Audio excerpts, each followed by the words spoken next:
За 3 месяца боестолкновений в Донбассе киевская власть так и не смогла подавить восстание народного ополчения. Бездарное командование, тысячи убитых солдат и катастрофическая нехватка финансирования – все это не дает киевскому режиму надежду на победу. Призывы Киева к НАТО оказать военную помощь были проигнорированы. Ведь пока что конфликт на востоке Украины выглядит локальным, а попытки спровоцировать Россию на вступление в войну с Украиной не сработали. Следующей попыткой Киева стал сбитый украинскими военными гражданский самолет. Ответственность за эту ужасную трагедию, не дожидаясь результатов расследования, возложили на Россию, поддерживающую ополченцев. Такое преступление понадобилось киевскому режиму для того, чтобы сделать конфликт интернациональным, показав всему миру, что ополченцы – это международные террористы. Разоблачение сфабрикованной СБУ фальшивки с их переговорами, а также приведенные российским генштабом неопровержимые факты доказали причастность украинской армии к авиакатастрофе. Это провокационное убийство было осуществлено Киевом под руководством американских спецслужб с целью втягивания стран НАТО в войну против России.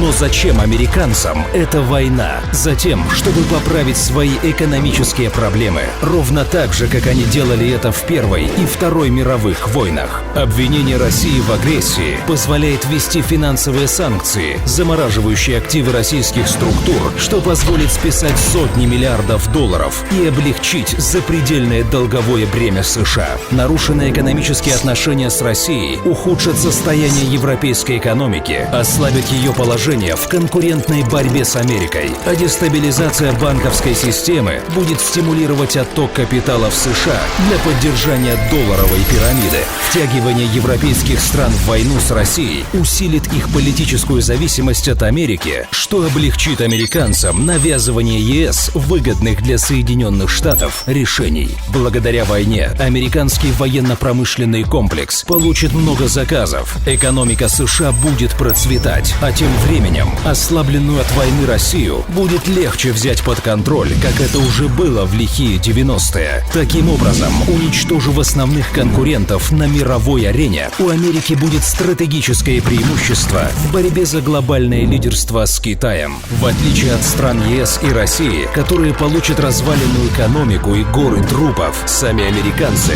будут в чистом выигрыше. Ведь война на чужой территории – это то, что спасало экономику Соединенных Штатов не один раз. Можно уверенно сказать, что на Украине не прекратится геноцид русского населения, а провокации будут все более ужасающими. Рано или поздно Россия введет войска на территорию Украины, но чтобы избежать миллионы жертв среди россиян, украинцев и европейцев, лидеры Евросоюза просто обязаны отвернуться от своих заокеанских хозяев и признать, Россия защищает не только свои национальные интересы, Россия стремится не допустить развязывания Третьей мировой войны. В противном случае выжившие в Третьей мировой увидят новое американское экономическое чудо.